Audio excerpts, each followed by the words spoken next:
Welcome back, 1570 AM WNST. Our next guest is Nestor J. Aparicio. Nestor, welcome in. Let me guess, you want to talk about Calvin Ridley?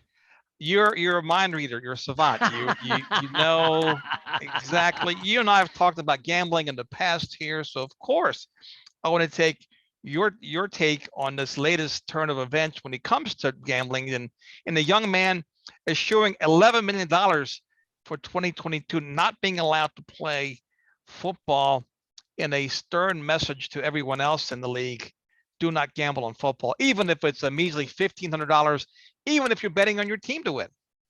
So it's stern? Is that what it is? It wasn't stern enough to say to them last year, if you do this, we're going to put you in jail? Like literally, we're going to throw you out of the league? Yeah, it gets my attention. You know, when we have a handbook and the handbook says that these are violations, and if you violate the company policy, you risk being terminated, right? Or you're going to be terminated. So when they tell you don't do something, and he can certainly bet on baseball or hockey or basketball or whatever, or horses, but he just can't bet on football. Let's talk about addictions, right? Like, you know, we've all known somebody with a problem. I talk to our friends at the Maryland Lottery. I'll get my my Betty Boop tickets out and hold them here. I got my Betty Boop. I'll be giving these out. This is a gambling addiction awareness month. I mean, everybody in the Maryland Lottery, everybody in the state, you probably heard the ads and all that. If you're making $11 million a year and your entire existence, all you have to, this isn't about doing cocaine or drugs or taking a supplement where you pee dirty. And apparently nobody does that anymore in the NFL. We've stopped drug testing, right? Because like nobody ever gets busted for drug testing anymore in the NFL, right? And they've never tested for human growth hormone, which is really interesting. But which is another. Really, yeah. Remember they kicked the punter out, Todd Sauerbrunn, for taking it. Okay, so now we're testing for nothing. But the new thing is, if you gamble, we're going to throw you out of the league, right? So here's a guy making $11 million a year.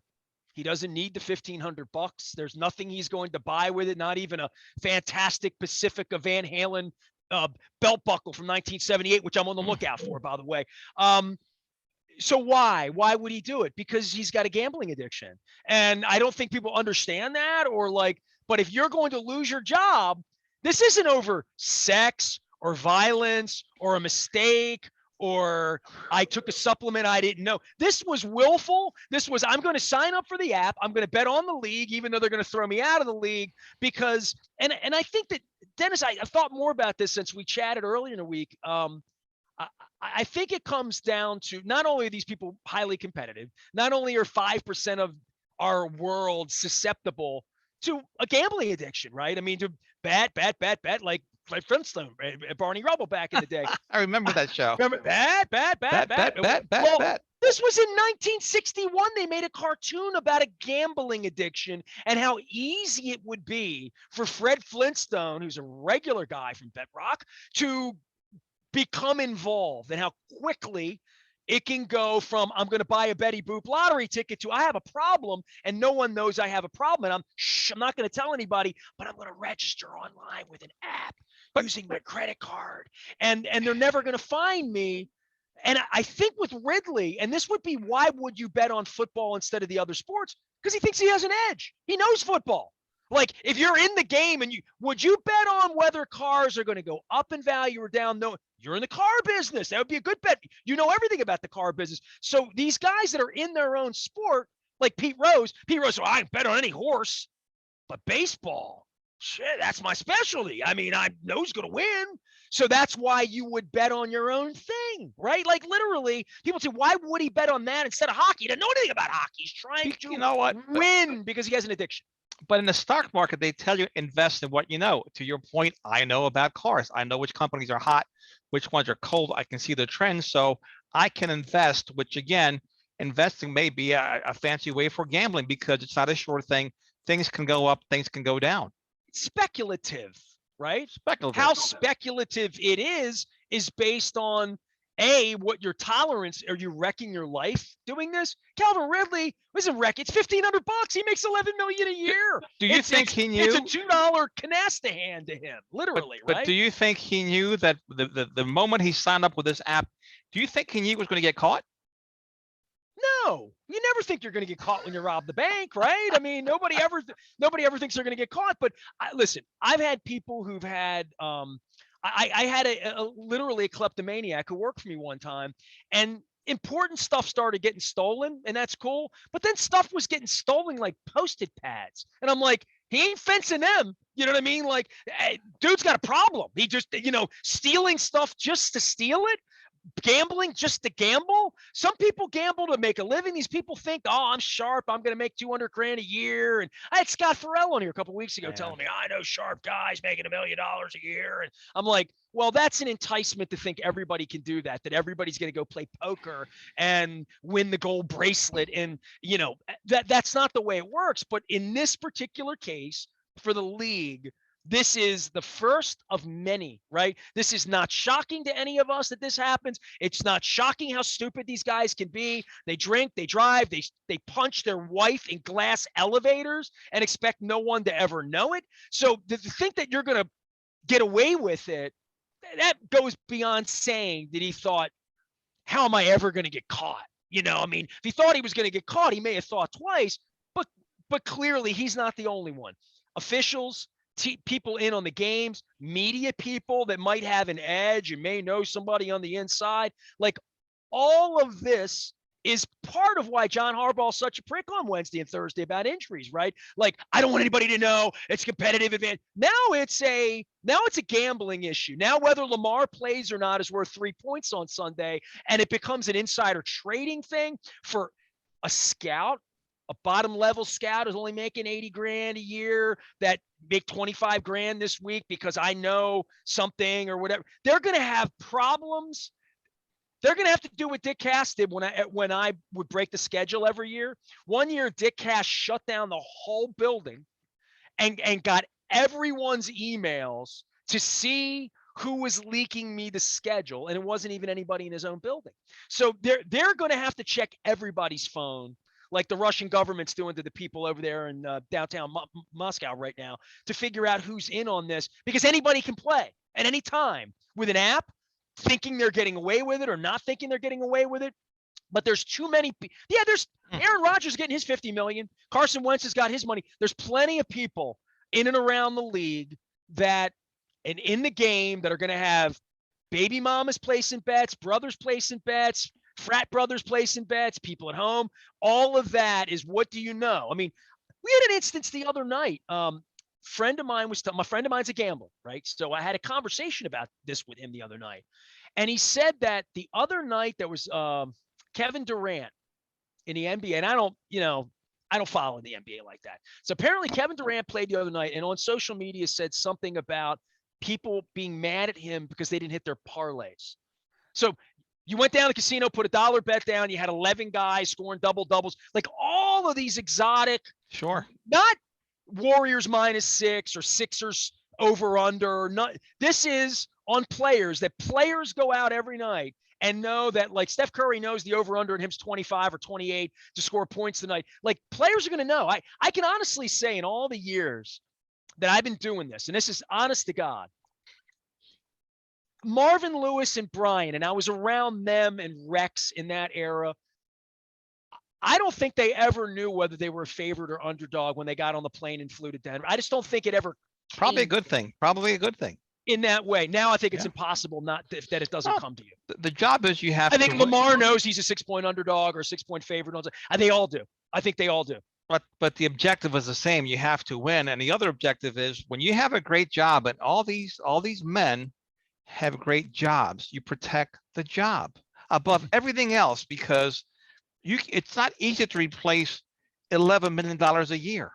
It just isn't. It's not easy to replace $1 million a year, $500,000 a year to the average person. So I would think of it as a player, as an executive, but anyone tied into the league, especially the higher up you go in salary and income, you would do everything to address your addictions, if you will, no matter what it would be, to protect your job. Well, the first thing an addict says is what? I'm not an addict. It was the only time I ever did it. I got, come on, man. I mean, I only drank and drove once. I mean, I killed a family of 4, but I only did it once, right? So his first thought, and by the way, with Ridley, I want to say this too. I was 2 feet away from that kid on a really big stage for him. Right? Bama kid too, right? Bama kid. So I went to the combine. We wanted to draft him, right? Everybody here this time of the year. This time of year was 4 years ago. 5? How many years? 4 years ago. 4 years ago, we needed a wide receiver. Yeah. Okay. Badly. So it's 4 years ago. I'm in Indy. It was the last combine I went to with Luke because it was terrible. They had moved all the facilities. They made it, as the NFL does, very difficult on the media, as the Ravens have done, incredibly difficult on the media. It is what they're doing. They're screwing the media as best they can while pimping their team websites and NFL.com. It's or NFL network, right? So that's what they're doing. So I went out there and they redid everything, and they were bringing the players into these podiums now. They used to come to a podium and then they would sit at a table.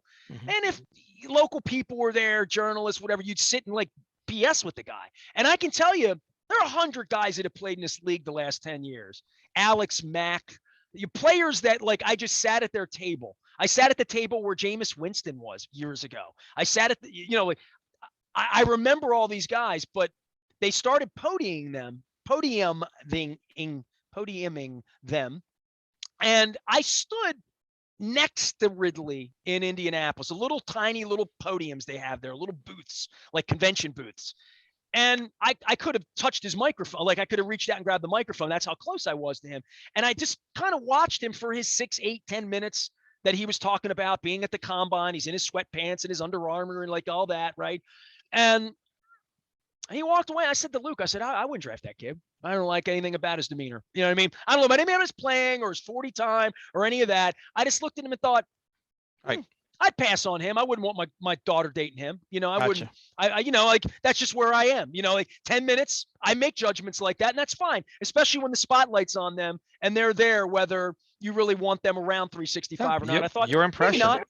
Yeah, my impression was maybe not. Yeah, maybe not. And maybe he's Randy Moss. Maybe he's the greatest player of all time. I don't know. But on the basis of that 10 minutes, that's all I know about it. Not for you. Not your cup of tea. And now, this comes out, and the first thing is, I don't have a problem. Well, yes, you do, because they've been telling you not to gamble since they went into this. Right. Even though the league's in it, you can bitch all you want and say, well, Dennis can gamble in the games and my wife can gamble and anybody, why can't I gamble? Well, maybe you have a problem if that's what your issue is, that you need to bet on it. And you just cost yourself $11 million. You're the first poster child. They're trying to screw somebody. Your agent probably would have said to you, dude, if they catch you, they're going to hang you. They're going to hang your ass because you're the first one. And they're going to make a fool of you. And they have, and that shouldn't shock anyone. And it shouldn't shock anyone that on March 1st, we found the first violator. You think he's the only one in the league that did this? You think Absolutely there's not 5 guys under a table right now with a contract somewhere saying, I hope not me? We talk about Michael Jordan, right? Michael Jordan's the greatest athlete in the history of history. Pete Rose, 4,000 hits. He's the manager of the Reds, and he can't help himself. He didn't need the money. He needs the action. It's different, and you and I don't understand that. We just don't. Like, maybe you do about selling cars, and maybe I do about what I do for a living, that we care a lot. We have that emotion about it. But if you had that, Jones, I have that with ice cream. I got to have it. You know what I mean? And you really think Jordan wanted to play minor league baseball for 2 years at the you're going conspiracy now. You're going to be like those guys talking about Cal Ripken and the lights went out. You're going to start with that. You know what? Just because I'm cynical doesn't mean it really didn't happen, right? So, yeah, I mean. Well, I'm going to tell you this. Chris Pica, you should get Chris on the show one week when I can't come on. Have Chris on and have fun with him. He was on the bus with Jordan all summer long. I mean, Chris was the PR director. Chris is here all the time. He lives down the street, hanging out at Mount St. Joe. He was literally on every bus ride he was the PR director for the Birmingham Barons all summer long. And he said Jordan played cards in the back of the bus with people that could not afford to bet with him, period. Chris was like, I'm making $18,000 a year. I couldn't afford to bet with Michael Jordan in the back. You know what I mean? What's Michael Jordan going to win from Terry Francona managing a minor league team making $100,000 a year? No. And Jordan's got $100 million in the bank, but he needed to win. He's got to win. Bet. And it's like on every shot.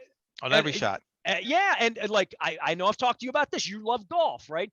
You ever fish for money? Other than my boy. Well, you know what? Here, I fish for money, and here it is. It's $1 for the first fish. It's $1 for most fish, and it's $1 for the biggest fish. So it's a $3 parlay. If I don't even know what a parlay is.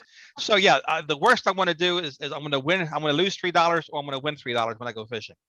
And that's just for fun. People have tried to bet you on a golf course, I'm sure. I mean, it's but I don't have the game. I don't have the game. I'm not that good to bet on myself on the golf course, right? So, and even if I was, it would be a minimal bet. And if it affected my employment, it wouldn't be a consideration. Because let me say this. This is funny. Over the years, how many people have said to you, I bet you $5. I bet you $20. I know the answer to that. Like before you could look everything up online and read the lies, right? Like people would try to, I'll make a bet with you. And I'm like, I don't want to bet. I don't feel that good when I win. And I won't feel good about you wearing my Dundalk jacket if you lose, or wearing my Ravens jersey if you're a Steeler. That's silly to me. But I'm really serious about what I'm serious about, like in doing my job. So I know that passion, and that I want to win. I want to make a sale. I want to get a guest on. I want to be great. I want to make the shot. I'm all about that. But do I want to bet you money that I can make the shot? Right. Well, life's already enough of a gamble for me. And I can have fun with lottery tickets, and I love blackjack. I'm not anti-gambling. I just examine the 5% that have a problem, and knowing the league doesn't know which 5% it is. And it might be a coach, it might be a scout, it might be an official, and it's not going to be about, well, they had a good living. It's going to be about they need the action, and they think they have inside, and they think they're going to get away with it. And once you think you're going to get away with it, you'll do it. Yeah. And there's always consequences to those actions. I don't have a problem betting lunch or something, especially if it's going to be lunch with a friend. So either way, you're going to win, right? But that's different than what we're talking about here, betting on the outcomes of league games and just betting on the league itself. You just can't do that. And he crossed the line and he got hammered for it. So this will be for regular people. They'll say, well, this will be the end of that. Nobody will ever do this again. And I'm like, that's like saying that kid that was driving 140 miles an hour was going to come along and kill those kids out in Las Vegas. So that's like saying this will never happen again. This is going to be an integrity issue for them every minute of every day. And this goes back to the media. Dennis, I did a piece last summer. I read just this great piece, and I didn't even know the author. And I called him. He wound up being a great guest. I'll hope to find it. It was about gambling and the media and inside information. Let's say that Vegas had a number on whether Aaron Rodgers was staying in Green Bay, or whether Russell Wilson would be traded this offseason, and if he would be traded where. Let's say you knew somebody who knew somebody that knew somebody in Denver that was in the building, that in the way that the champagne word leaked out on Mahomes in Kansas City. Remember that story? The guy at the liquor store found out about it. If he could have run to his phone and bet $10,000 that he may or may not have, because he's got a gambling addiction, he's betting $100 on the game. This was a sure thing. The Chiefs came in, they told him, we're signing Mahomes, and he's got an hour to go bet on it. And this is where Adam Schefter and my old friend Aaron Wilson and these people that chase these agents and chase the breaking news, and Ian Rappaport, that they have the information before it happens. And if you know this right now, they're having the draft in Vegas in 6 weeks, right? That you can go out in Vegas right now and get a number on the kid from Oklahoma being drafted wherever. And if you have knowledge on that, you can clean out Vegas on a Thursday night during the draft by knowing 2 or 3 picks and getting them ahead of time and cashing the right check, basically betting on things you know the outcome on, a fixed bet, right? Like a thrown basketball game when the official's in it or whatever, that there's going to be an edge for all of this. If it's on the board in Vegas, whether you're Kevin Durant and you need to get a 10th assist or a 10th rebound to cash a bet, or like, I got a good story for you. I don't know if I've ever told you this one. It's a hockey story. So I'm eating with Gene Ubriaco at Lucy's in Hershey, Pennsylvania, about 30 years ago. And this is after he had coached the Pittsburgh Penguins. And he told me a story of Paul Coffey, Hall of Famer, one of the greatest players ever, came over to his team, wore 77 from Edmonton. He's a great player, was making a lot of money. He's probably making $3-4 million a year then, which was for hockey players outrageous. He was one of the top 10 guys in the sport making money. And he won all of his cups. And Ubriaco said there was a game in like late March. They're winning like 4-0, beating a bad Bruins team with a bunch of saps out on the ice. And Coffey comes over with 2 minutes left to go and says, "Coach, I'm going to skate." He's like, Paul, it's 4-0. Take the night. No, I'm going to skate. I want out there. And Ubriaco said he jumped the line and went out there and took the puck like Bobby Orr and was just beating the crap out of guys in the corner, getting the puck, on the puck, couldn't get him off the ice. After the game, Ubriaco's with Eddie Johnston, the late great Eddie Johnston, and says, "EJ, what was Coffey? Why does he want out there like that?" He says, he had a $50,000 bonus for shutouts. Okay. Then that's betting on yourself. But these are competitive people. Okay. You know, when there's money, when there's 50 grand on the line, it doesn't, there's 10 grand on the line that I can just take because I know the outcome. But that's in your contract though. But that's in your contract. That's different. There's a difference there. Well, I agree. I'm just saying that these cats are wired differently than maybe you and I are wired in regard to how these things happen and how bets are placed and who's in on the information. Who's in on the information's everything. And somebody's always in on the information. Sometimes it's members of Congress knowing things are going down and you know, and that's one reason we shouldn't have them involved on the insider trading of the insider trading. Yeah. They know when they know when to get out, they know when to get in. There's no question everybody about that. In that Ravens building, from the salespeople to the PRP, all of that, they're in that building. And one of the reasons John shuts down on the media is, you know, I'm sure if you have 100 employees, you have one with a gambling problem. Yeah, and I'm, absolutely. You know, and that would be for any of those 32 teams. It'd be for anybody in the league as a employer who employed people in a sports radio environment. A good 30% of the people that have ever walked into my place had gambling on their brain. Well, I won't say an addiction, but I would say more than I would have appreciated or more than I would have wanted for them if they were my son or my brother or my employee, quite frankly, at different points, because gambling addictions lead to all sorts of problems. I mean, I could sit here and talk about drug problems and alcohol problems. We've all seen that. Gambling's different. And I talked to John Martin about it this week. People with gambling problems, it's completely secret. It doesn't take anybody else in the world. You don't need to have a girlfriend on the side. You don't need to have a drug dealer. You don't need to, you know, be seen out with beer on your breath. No, your coworkers, no one will ever know if you have a gambling problem. I'm sure when Calvin Ridley made this bet, he didn't tell anybody. It was between him as creator and the account that he created it on, because there's too much at stake, right? He's not stupid. He knew there was a lot at stake. He just thought he was going to get away with it. Lots of great lessons there to be learned, Nestor, for sure. And I'm sure this story is not over with yet. And as you said, there's going to be others. It's human nature, right? As you mentioned, a certain percentage of any organization, they're going to do things a certain way and break the rules. And Ridley's situation is no exception. Well, and you're going to say, what's the penalty? Well, then what happens if I don't get caught? I get to keep the money, right? Like I get to rob the bank. There's nobody's watching. I guess the point of this is Goodell's saying we're watching.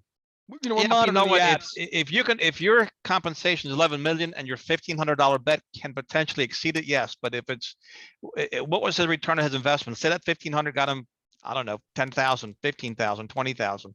It's not worth it. The juice is not worth it. My point is, if a guy's got $11 million and is doing this, you really should be worried about your $65,000 a year employee inside. Yes, you should. You know, in regard to whether they're going to be betting on the game or not, or betting in whatever way based on what they know or see or think they know or see. Very well said, Nestor. As always, I appreciate your time, your wisdom, and your insight. I hope it was better the second time. It usually is. Thanks a lot. There he goes, Nestor J. Aparicio here at 1570 AM. Baltimore Positive, WNST. We'll take a quick break and come back right after this.